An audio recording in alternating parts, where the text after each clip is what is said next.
नमस्कार दोस्तों, मैं विवेक एक बार फिर से अपनी YouTube channel stock trading technique पर आपका हार्दिक स्वागत करता हूं।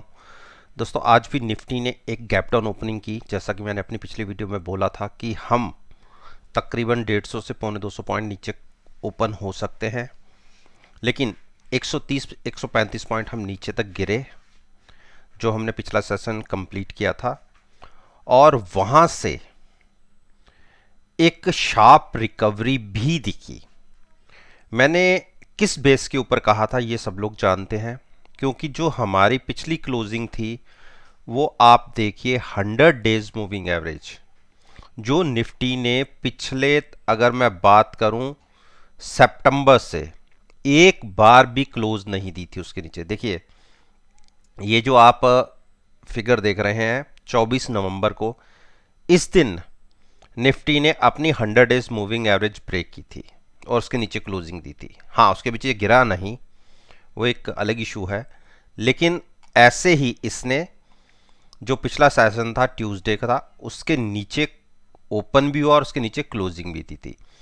इसीलिए मैंने आपसे कहा था कि गैप डाउन ओपन होते हैं तो आप जहां ओपन होंगे वहां 10 से 15 मिनट देखिएगा। अगर हम वो प्राइस ब्रेक नहीं करते तो आप वहां की स्ट्राइक की कॉल बाय करके फ्यूचर सेल करने की एक स्ट्रेटजी बनाइएगा। टारगेट मैंने बताया था 13760 का। देखिए, नीचे खुले, किसी ने अगर वहां पर मेरे कहने से कॉल बाय करके फ्यूचर सेल भी कर दिया होगा तो भी रिकवरी के बावजूद भी कोई बहुत बड़े लॉस में नहीं होंगे, एक स्लाइटली सा छोटा सा लॉस होगा, क्योंकि आपकी पोजीशन हेज थी।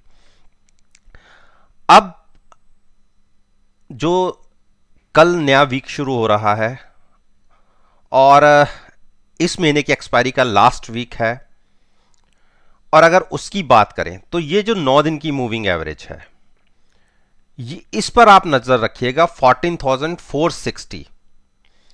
इसके ऊपर अगर आपको ट्रेडिंग मिलती है और 10-15 मिनट हम इसके ऊपर ट्रेड होते रहते हैं, तो एक शॉर्ट कवरिंग रैली आ सकती है जो कंटिन्यू हो सकती है 14600 तक। अगर किसी ने लॉन्ग साइड पर ट्रेड लेना हो तो 14460 के ऊपर अगर 15 से 20 मिनट आपको ट्रेडिंग मिलती है तो eight the money put buy करके आप लॉन्ग ले जाइएगा। ये तो हो गए जिन्होंने, जो स्विंग ट्रेडर्स होते हैं, जो ट्रेंड के हिसाब से चलते हैं, उनकी बात कर रहा हूं। अब बात करते हैं कि जिन्होंने नीचे से कॉल बाय करके फ्यूचर सेल किया हुआ है, उनको कहूंगा कि एक बार अगर 14600 आएगा रैली के साथ, अगर आप भी पार्टिसिपेट करेंगे, क्योंकि हमारी रिवर्स में पोजीशन है, तो उस केस में हम ऊपर जाके कॉल का प्रॉफिट लेंगे और कॉल को ऊपर शिफ्ट करेंगे।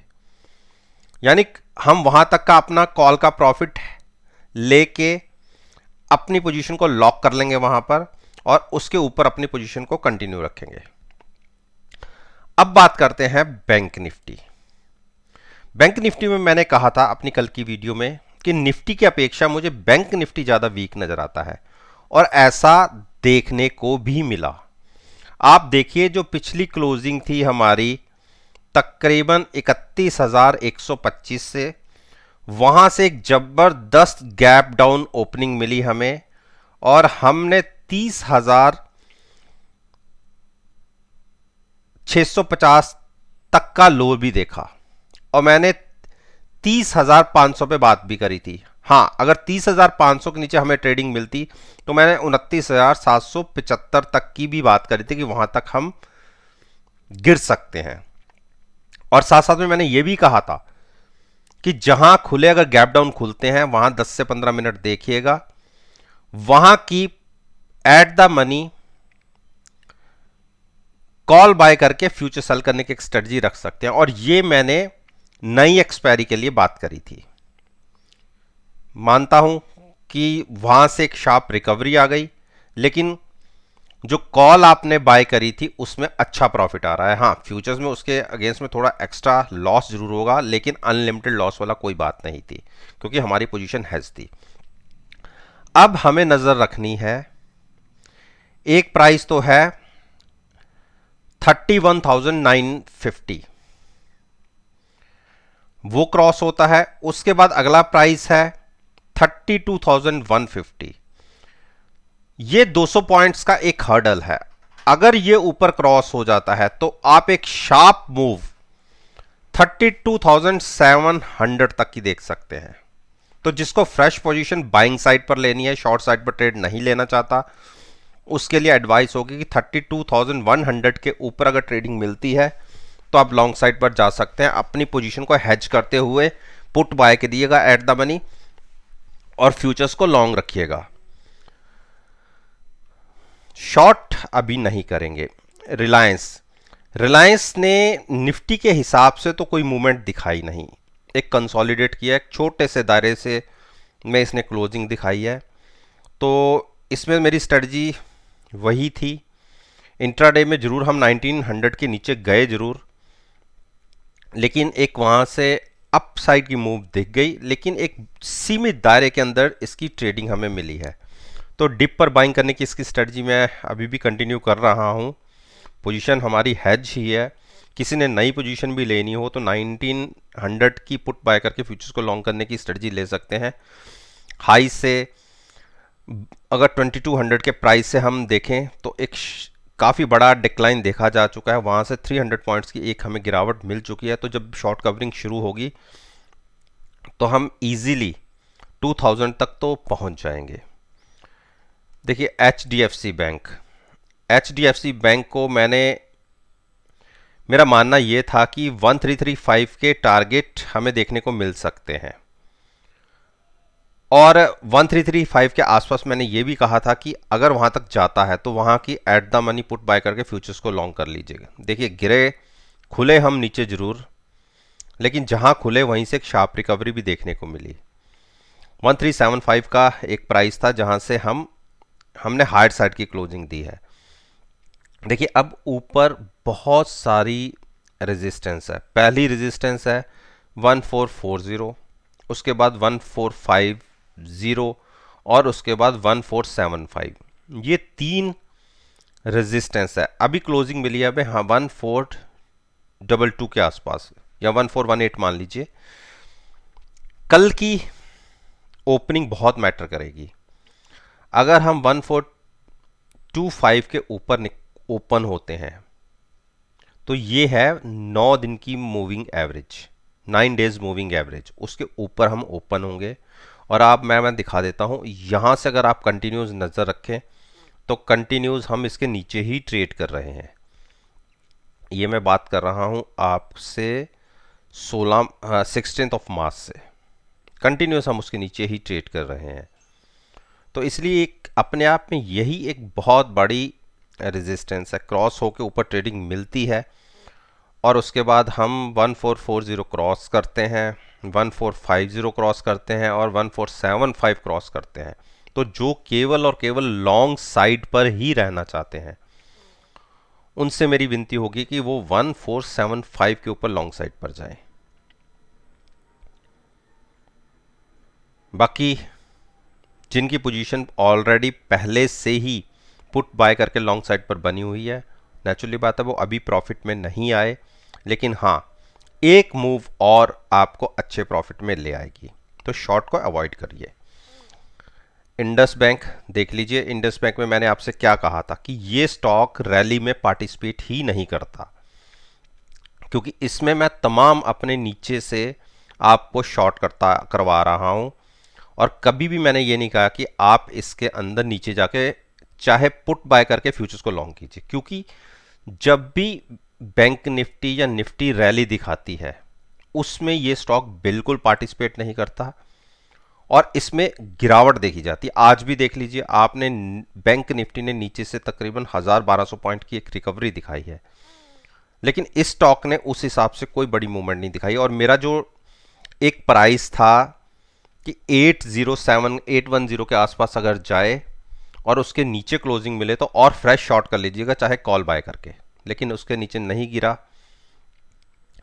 लोस तो हमने जरूर, आप देखिए 815 तक के लगा दिए थे और हमारा 810 के आसपास तक का ही टारगेट है, क्योंकि अब मैंने किस बेस पे कहा था, जो लो था आप देखिए 28 मार्च का, और सॉरी 28 जनवरी का, वो था 790। अगर उसके नीचे चला जाता तो एक बहुत बड़ी गिरावट की और शुरुआत हो जाती, जो 670 तक कंटिन्यू हो सकती थी। तो अभी इसमें कोई ऐसा रिवाइवल है नहीं। हाँ, शॉर्ट को अवॉइड करिए, क्योंकि हाई से ये स्टॉक तकरीबन, आप ये देखिए, तकरीबन 350 पॉइंट्स की नीचे की तरफ जा चुका है। तो यहां से मैं फ्रेश शॉर्ट की एडवाइस नहीं करूंगा मैं, लेकिन लॉन्ग की भी एडवाइस नहीं कर रहा। लॉन्ग के लिए अभी एक थोड़ा सा एक रिवर्सल दिखने दीजिए। देखिए आरएसआई 30 के आसपास ट्रेड कर रही है, मैं आपको बड़ा करके दिखाता हूं। 30 एक बार लो लगाया, उसके बाद 33 तक गई, तो काफी नीचे के लेवल्स पे ट्रेड कर रही है। मार्केट को इसके रिजल्ट्स का इंतजार है, उसके बाद ये स्टॉक रिएक्शन दिखाएगा कि इसने चलना किस तरफ से है। देखिए जब यहां से एक बड़ी गिरावट दिखी थी, उसके बाद 3 मूव में ही हम डबल क्रॉस कर गए थे। तो वो हो सकता है रिजल्ट्स डिक्लेयर होने के बाद कुछ ऐसी बड़ी मूवमेंट की हम एक उम्मीद कर सकते हैं। अब वो उम्मीद ऊपर की तरफ होगी या नीचे की तरफ, वो तो उसके रिजल्ट्स ही बताएगा। तब तक इसमें थोड़ा सा साइडवेज रहिए, जिसके रिजल्ट्स आ गए हों उसके अंदर ट्रेड कीजिए। एच डी एफ सी ने नीचे देखिए, मैंने 2440 की जो मैंने कहा था कि यहाँ तक हम गिर सकते हैं, अगर यहाँ के आसपास आए तो आप eight the money put buy करके फ्यूचर्स को लॉन्ग कीजिए। और बहुत अच्छा एक साइन मिला है कि हम 100 डेज मूविंग एवरेज के बाद फिर से आ गए हैं। छोटी छोटी सी रेजिस्टेंस है, अगर क्रॉस होती हैं और अगर हम 2550 क्रॉस करते हैं तो आप बाय कर सकते हैं। 2550 के ऊपर अगर हमें क्लोजिंग मिलती है तो मुझे ये स्टॉक 2800 की तरफ भी जाता दिखेगा। लेकिन फिर भी अगर रिजल्ट्स तक वेट कर सकते हैं तो एक बार रिजल्ट्स आने दीजिए, कैसे रिजल्ट्स आते हैं, कैसा रिएक्शन मिलता है, तो आप उस रैली में पार्टिसिपेट कर सकते हैं। कोटक महिंद्रा बैंक ने नीचे से एक अच्छी रिकवरी दिखाई है, लेकिन मेरा मानना है कि इस स्टॉक को हम लॉन्ग तभी करें अगर एक बार ये 1800 के ऊपर क्लोजिंग दिखाए, क्योंकि ऊपर नीचे नीचे ऊपर हो रहा है, तो ऐसे में पैसे तो बन नहीं पाते, क्योंकि हमने अपनी पोजीशन को हेज करना होता है। और जो ऑप्शंस का प्रीमियम है जो हेजिंग के लिए यूज़ करते हैं, क्योंकि वो बाइंग साइड पे करते हैं, तो उसका प्रीमियम डिके हो जाता है और प्रॉफिट नहीं आ पाता। तो इसीलिए अगर बड़ी रैली की हमें तैयारी करनी है स्टॉक के अंदर, तो हमें 1800 के ऊपर पॉजिटिव साइड पर बाइंग करना होगा। उस केस में हमें 1940 की तरफ ट्रेडिंग मिल सकती है। शॉर्ट को अवॉइड कीजिए, बाइंग करनी हो तो 1800 के ऊपर। आईसीआईसीआई बैंक ने अच्छी क्लोजिंग दिखाई है, बहुत अच्छी क्लोजिंग दिखाई है। और अगर हमें 582 83 के ऊपर ट्रेडिंग मिलती है तो आप 580 की पुट बाय करके फ्यूचर्स को लॉन्ग कर लीजिए। टारगेट होंगे 620 के, शॉर्ट अभी मत कीजिए। एक्सिस बैंक, देखिए एक्सिस बैंक को लॉन्ग करना हो तो 670 के ऊपर अगर क्लोजिंग मिलती है तो आपको 3 रेजिस्टेंस दिखेंगी, 680, 685 और 695। यहाँ तक इसे थोड़ी सी मुश्किल होगी इनको क्रॉस करने की, लेकिन हाँ एक बार 695 क्रॉस हुए तो हम फिर से 750 की तरफ दौड़ लगा देंगे। तो बाइंग के लिए आपको 690 के ऊपर ट्रेड मिलेगा, बाकी शॉर्ट्स को अवॉइड कीजिए। इतनी बड़ी गिरावट ऑलरेडी ये बैंक दिखा चुका है, तो इतने नीचे के लेवल्स पे शॉर्ट करके ट्रैप होने से अच्छा है कि आप लॉन्ग साइड पर आए। हाँ, अगर आपको कोई गिरावट दिख जाती है या मिल जाती है तो 615 में, जैसे मैंने अपनी पिछली वीडियोस में बोला है, 615 जो आप ये मान लीजिए कि पिछले 3 या 4 महीने का सबसे नीचे का प्राइस होगा, वहां पर आप अगर बाय करेंगे तो वो भी बहुत अच्छी जगह होगी लॉन्ग साइड पर ट्रेड रखने के लिए। तो उस केस में आप वहां की पुट बाय करके फ्यूचर्स को लॉन्ग रखिएगा। एसबीआई ने अपनी एक सपोर्ट देखिए आज फिर से ले ली, जो आप ये मान के चलिए कि 100 डेज मूविंग एवरेज थी पिछली 5 जो लोज लगे हैं वो 100 डेज मूविंग एवरेज के ऊपर सपोर्ट लेके ही लगे हैं। तो लॉन्ग साइड पर जाना है तो 345 क्रॉस हो तो लॉन्ग साइड पर जाइए, शॉर्ट जाना है 325 के नीचे क्लोजिंग मिले तो शॉर्ट जाइए, इसके बीच में कोई ट्रेड मत लीजिए।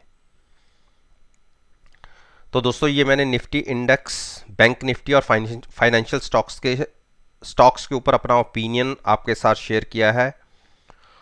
और अगर इस वीडियो को आप 23 अप्रैल के सेशन के साथ एनालाइज करेंगे, यकीन मानिएगा आपको बहुत अच्छे पॉजिटिव रिजल्ट्स देखने को मिलेंगे।